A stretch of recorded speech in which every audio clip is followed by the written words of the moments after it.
Good morning friends. आज हम बात करेंगे बीए पार्ट थर्ड ईयर के पेपर फर्स्ट की, जिनके की इम्पॉर्टेंट क्वेश्चंस हैं जो कि मैंने राजस्थान विश्वविद्यालय के सिलेबस के अकॉर्डिंग तैयार किए हैं, वो आपके सामने रख रही हूँ।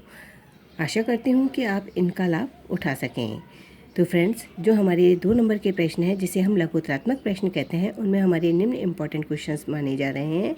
वे हैं प्लेटो की शिक्षा योजना के लक्ष्य, दास्ता के औचित्य को सिद्ध करने वाले अरस्तु के 2 तर्क, एक्विनस के अनुसार कानून की कितनी श्रेणियां हैं, उनके नाम भी पूछे जा सकते हैं।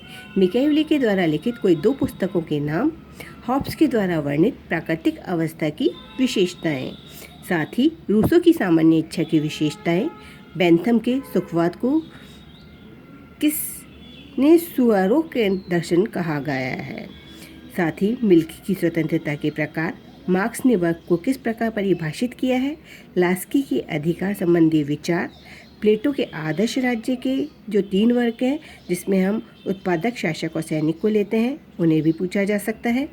साथ ही अरस्तु के अनुसार क्रांति के मुख्य क्या कारण है, यह भी पूछे जा सकते हैं, या इसकी क्रांति का क्या अर्थ है, यह सभी क्वेश्चन पूछा जा सकता है। प्लेटो के अनुसार न्याय क्या है, अरस्तु के अनुसार क्रांति क्या है, प्लेटो के समय जो 2 प्रसिद्ध यूनानी नगर राज्य हैं उनके नाम क्या हैं, एक्विनास के अनुसार दैवीय कानूनों को परिभाषित कीजिए। साथ ही एक्विनास ने यूनानी एवं मध्ययुगीन चिंतन में समन्वय किस प्रकार से स्थापित किया। मैकियावेली को अपने युग का शिशु कहने के पक्ष में कोई 2 तर्क दीजिए। इसके अंतर्गत हमारा बड़ा क्वेश्चन भी बन सकता है कि मैकियावेली को अपने युग का शिशु क्यों कहा जा सकता है। नेक्स्ट, हॉब्स के चिंतन पर प्रभाव डालने वाली परिस्थितियाँ क्या थीं। आप कैसे कह सकते हैं कि हॉब्स एक व्यक्तिवादी था, यह हमारा बड़ा क्वेश्चंस भी हो सकता है और शॉर्ट क्वेश्चंस भी माना जा सकता है। साथ में रूसो की सामान्य इच्छा की विशेषता, रूसो के अनुसार असमानता के प्रकार, लॉक के सामाजिक समझौते की विशेषताएं, सामान्य इच्छा व बहुमत की इच्छा में अंतर, हॉब्स ने लेवियथान को निरंकुश क्यों बताया है, इस प्रकार का क्वेश्चन भी पूछा जा सकता है। एक्विनास के अनुसार राज्य का उद्देश्य क्या है, अरस्तु को राजनीतिक विज्ञान का पिता क्यों कहा जा सकता है। साथ ही मार्क्स के अनुसार वर्ग संघर्ष क्या है, यह हम मार्क्स का जो क्वेश्चन है वह हमारा इंपॉर्टेंट क्वेश्चन माना जाता है। शॉर्ट और लॉन्ग दोनों में ही इसे पूछा जा सकता है।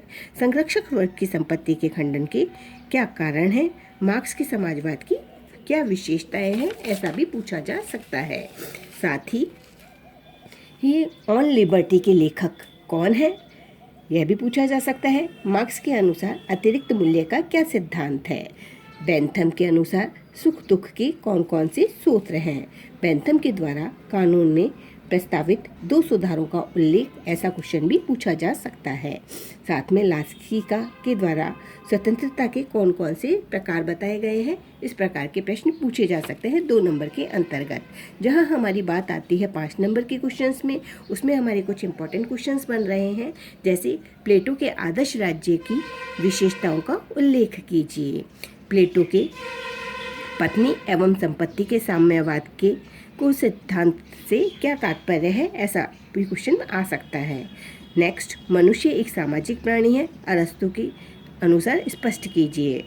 अरस्तु के अनुसार क्रांति क्या है, अरस्तु को राजनीतिक विज्ञान का पिता कहा गया है, इसके क्या कारण है, दास्ता प्राकृतिक है, स्वामी व दास दोनों के लिए लाभकारी है, अरस्तु व्याख्या कीजिए। इस प्रकार के क्वेश्चंस इस टॉपिक से बन सकते हैं। नेक्स्ट में हम राजनीतिक दर्शन में एक्विनास के योगदान को भी पूछा जा सकता है। यह मध्य युग का अरस्तु है, स्पष्ट कीजिए।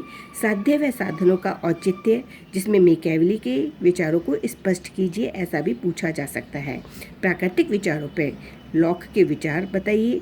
रूसो का प्रभु सत्ताधारी हॉब्स के लेवियथान है, जिसका शीश काट दिया गया है, स्पष्ट कीजिए। इस तरीका से कोटेशन के अनुसार भी क्वेश्चंसों को पूछा जा सकता है।